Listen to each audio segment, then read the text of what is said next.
ഇന്നല്ലേ നല്ല പൂ പോലത്തെ ഇഡ്ഡലി എന്നൊക്കെ പറയില്ലേ, നല്ല സോഫ്റ്റ് ആയിട്ടുള്ള ഇഡ്ഡലി എങ്ങനെ തയ്യാറാക്കാൻ നോക്കാം.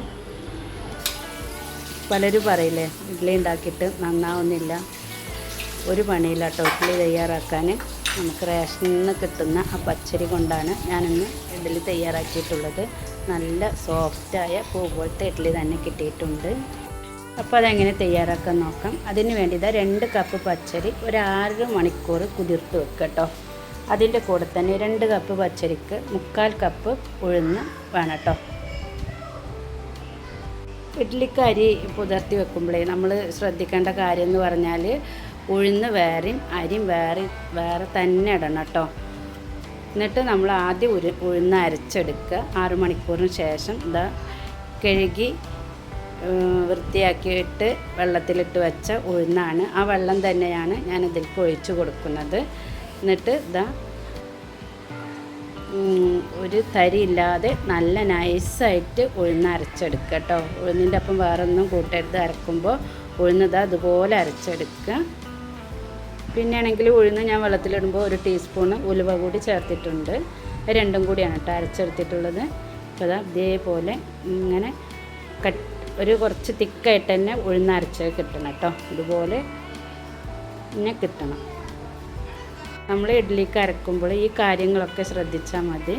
അല്ലാതെ നമുക്ക് ഇഡ്ഡലി അരി വേണമെന്നൊന്നുമില്ല കേട്ടോ. പച്ചരി കൊണ്ട് തന്നെ നമുക്ക് നല്ല സോഫ്റ്റായ ഇഡ്ഡലി തയ്യാറാക്കിയെടുക്കാൻ പറ്റും. ഇനി അരി ഞാൻ ആ ജാറിൽ തന്നെ ഇട്ടിട്ട് അരച്ചെടുക്കുകയാണ്. വെള്ളം കൂടാതെ ശ്രദ്ധിക്കണം കേട്ടോ. ഇനി ഇതിലേക്ക് 2 കപ്പിന് 1 കപ്പ് ചോറാണ് കേട്ടോ ചേർക്കുന്നത്. 2 കപ്പ് അരിക്ക് 1 കപ്പ് ചോറ് ചേർത്ത് കൊടുക്കുക. എന്നിട്ട് വെള്ളമില്ലാതെ നല്ല തിക്കായിട്ട് അരച്ചെടുക്കുക കേട്ടോ. കുറച്ച് വെള്ളം ഒഴിച്ച് കൊടുത്തിട്ട് ഇപ്പോൾ കണ്ടില്ലേ ഇതുപോലെ അരി അരക്കുമ്പോൾ പച്ചരി അരക്കുമ്പോൾ കുറച്ച് തരിയായിട്ട് തന്നെ കിട്ടണം കേട്ടോ. നല്ല വലിയ തരി വേണ്ട, ചെറുതായിട്ട് ഒന്ന് തരിയായിട്ട് കിട്ടണം കേട്ടോ. അപ്പോൾ ഇഡ്ഡലിക്ക് നല്ല ടേസ്റ്റ് ഉണ്ടാവും. ഇനി അരച്ച് കഴിഞ്ഞാൽ ഇതുപോലെ കൈ വെച്ചിട്ട് നല്ല ഒന്ന് മിക്സാക്കി എടുക്കുക കേട്ടോ. ഇങ്ങനെയൊക്കെ നമ്മൾ ചെയ്യുമ്പോഴാണ് ഇഡ്ഡലി സോഫ്റ്റായി കിട്ടുന്നത്. ഇതൊക്കെ വേണം കേട്ടോ ശ്രദ്ധിക്കാൻ. ഇതുപോലെ തന്നെ ശ്രദ്ധിച്ചിട്ട് നമ്മൾ ചെയ്താൽ പെർഫെക്റ്റായ ഇഡ്ഡലി നമുക്ക് വീട്ടിൽ തന്നെ തയ്യാറാക്കാൻ പറ്റും.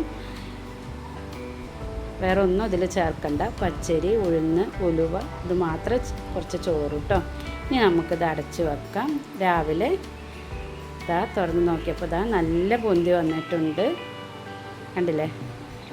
ഇനി ഞാനിതിലേക്ക് രാവിലെയാണ് കേട്ടോ ഉപ്പിട്ട് കൊടുക്കുന്നത്. രാത്രി ഒന്നും ഇട്ട് കൊടുക്കണ്ട, രാവിലെ തന്നെ ഇട്ട് കൊടുത്താൽ മതി. ചിലപ്പം പൊന്തി വരാൻ താമസം ഉണ്ടാവും രാത്രിയൊക്കെ ഇട്ട് കൊടുത്താൽ. അപ്പം രാവിലെ തന്നെ ഇട്ട് കൊടുത്താൽ മതി കേട്ടോ. ഇത് നല്ലൊന്ന് മിക്സാക്കി എടുക്കുക കേട്ടോ. ഇനി ഒരു ഇഡ്ഡലി തട്ട് എടുത്തിട്ട് അതിൻ്റെ ഓരോ കുഴികളിലും കുറച്ച് ഓയിൽ തടവി കൊടുക്കുക കേട്ടോ. നമുക്ക് ഇതിലേക്ക് വെച്ച് കൊടുക്കാം. എന്നിട്ട് ഒരു തവി എടുത്തിട്ട് അങ്ങനെ ഒഴിച്ച് കൊടുക്കുക കേട്ടോ. എന്നിട്ടൊരു 10 മിനിറ്റൊക്കെ ആകുമ്പോഴേക്കും നമ്മൾ ഇഡ്ഡലി വെന്ത് കിട്ടും കേട്ടോ.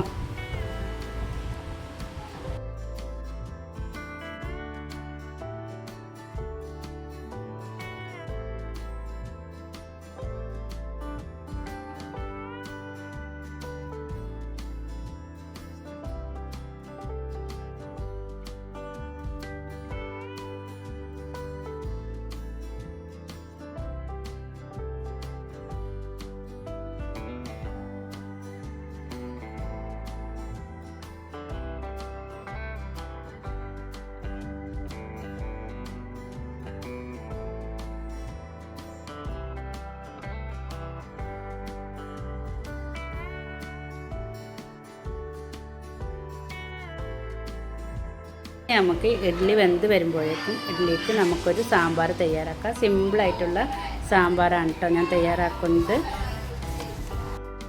അതിന് വേണ്ടി ഒരു 3/4 കപ്പ് പരിപ്പ് ഞാൻ എടുത്തിട്ടുണ്ട്. അതിലേക്ക് ആവശ്യത്തിന് വെള്ളം ഒഴിച്ചിട്ട് ഇനി 3 മീഡിയം സൈസിലുള്ള സവോളയാണ് ഞാൻ എടുത്തിട്ടുള്ളത്. അതൊന്ന് കുറച്ച് വലുതാക്കി കട്ട് ചെയ്യാം കേട്ടോ. കണ്ടില്ല, ഇതുപോലെ കട്ട് ചെയ്തിട്ട് ഇട്ട് കൊടുക്കുക കേട്ടോ. ഇതുപോലെ തന്നെ ഇടണം, അപ്പോഴാണ് ആ സാമ്പാറിന് ആ ഉള്ളിയൊക്കെ ഒന്ന് കടിക്കാൻ കിട്ടുമ്പോൾ നല്ല ടേസ്റ്റാണ്. ഇതിൽ ഞാൻ വേറെ കഷ്ണങ്ങളൊന്നും ചേർക്കുന്നില്ല, ഉള്ളിയും തക്കാളിയും പച്ചമുളകും മാത്രമാണ് ചേർക്കുന്നത്. രാവിലെയൊക്കെ പെട്ടെന്ന് ഉണ്ടാക്കാൻ പറ്റിയൊരു സാമ്പാറാണ്. ഇനി ഇതിലേക്ക് 5 പച്ചമുളക് ഇട്ട് കൊടുക്കുക. ഇതിൻ്റെ കൂടെ 3 തക്കാളിയും കൂടി ചേർത്ത് ഒരു 5-6 അല്ലി വെളുത്തുള്ളി അതും കൂടി ഇട്ട് കൊടുക്കുക. ഇനി ഇതിലേക്ക് സാമ്പാർ പൊടിയാണ് കേട്ടോ ചേർത്ത് കൊടുക്കുന്നത്. ഇത് ഞാനുണ്ടാക്കിയ സാമ്പാർ പൊടിയാണ്, അതുകൊണ്ട് ഇതിലിനി വേറെ പൊടികളൊന്നും ചേർക്കുന്നില്ല. ഇതിലെല്ലാം ഉണ്ട് കേട്ടോ, മുളക് പൊടിയും മല്ലിപ്പൊടിയും മഞ്ഞൾപ്പൊടിയും ഒക്കെ ഉണ്ട്. ഇനി ആവശ്യത്തിനുള്ള ഉപ്പും ചേർത്തിട്ട് മൂടി വെച്ചിട്ടൊന്ന് വേവിച്ചെടുക്കുക കേട്ടോ. അപ്പോൾ നമ്മളെ പരിപ്പൊക്കെ വെന്ത് വന്നിട്ടുണ്ട്. ഈ സമയത്ത് നമുക്കിതിലേക്ക് കുറച്ച് വെള്ളമൊക്കെ ഒഴിച്ച് കൊടുക്കണം കേട്ടോ. സാമ്പാറല്ലേ, കുറച്ച് ലൂസായിട്ട് തന്നെ വേണം ഇതിലേക്ക് ഒഴിച്ച് കഴിക്കാനുള്ളതാണ്. അപ്പോൾ നമ്മൾ ആവശ്യത്തിനനുസരിച്ച് വെള്ളമൊക്കെ ഒഴിച്ച് കൊടുക്കുക. എന്നിട്ടൊന്ന് തിളപ്പിച്ചെടുക്കുക കേട്ടോ. ഞാനിതിൽ പുളി മാങ്ങ ഒന്നും ചേർക്കുന്നില്ല, ഇഡ്ഡലിക്ക് ആവുന്നതുകൊണ്ടാണ് കേട്ടോ. ചോറിനാണെങ്കിൽ ഇതിൽ മാങ്ങ പുളിയൊക്കെ ചേർക്കാം, ഇഡ്ഡലിക്ക് പിന്നെ ഞാൻ ചേർക്കലില്ല. തക്കാളിയുടെ പുളി തന്നെയാണ് കേട്ടോ. ഇതാ ഒരു ചട്ടി അടുപ്പത്ത് വെച്ചിട്ട് അതിലേക്ക് കുറച്ച് വെളിച്ചെണ്ണ ഒഴിച്ച് കൊടുക്കുക. എന്നിട്ട് അതിൽ കടുകും ഉലുവയും കറിവേപ്പിലയൊക്കെ ഇട്ട് പൊട്ടി വന്നതിന് ശേഷം നമ്മൾ സാമ്പാറിലേക്ക് ഒഴിച്ച് കൊടുക്കുക. അത്രയേ ഉള്ളൂ, നമ്മൾ സാമ്പാർ റെഡിയായി. അപ്പോൾ നമ്മളെ ഇഡ്ഡലി വെന്ത് വന്നിട്ടുണ്ട്. നമുക്ക് ഇതൊന്ന് മാറ്റണം.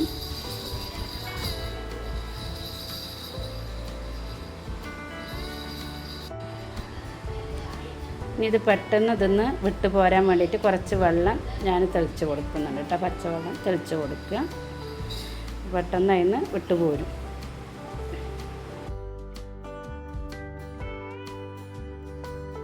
അപ്പോൾ പെട്ടെന്ന് കിട്ടുന്നുണ്ട് കേട്ടോ. നമ്മൾ ആ വെള്ളം തെളിച്ചിട്ട് പിന്നെ ആദ്യം കുറച്ച് ഓയിലൊക്കെ തടവി കൊടുത്തിട്ടില്ലേ, അപ്പോൾ നല്ല സോഫ്റ്റ് ഇഡ്ഡലി കിട്ടിയിട്ടുണ്ട്. ഇതുപോലെ തന്നെ ചെയ്താൽ മതി കേട്ടോ. ആർക്കും നല്ല സോഫ്റ്റായ ഇഡ്ഡലി തയ്യാറാക്കി എടുക്കാൻ പറ്റും.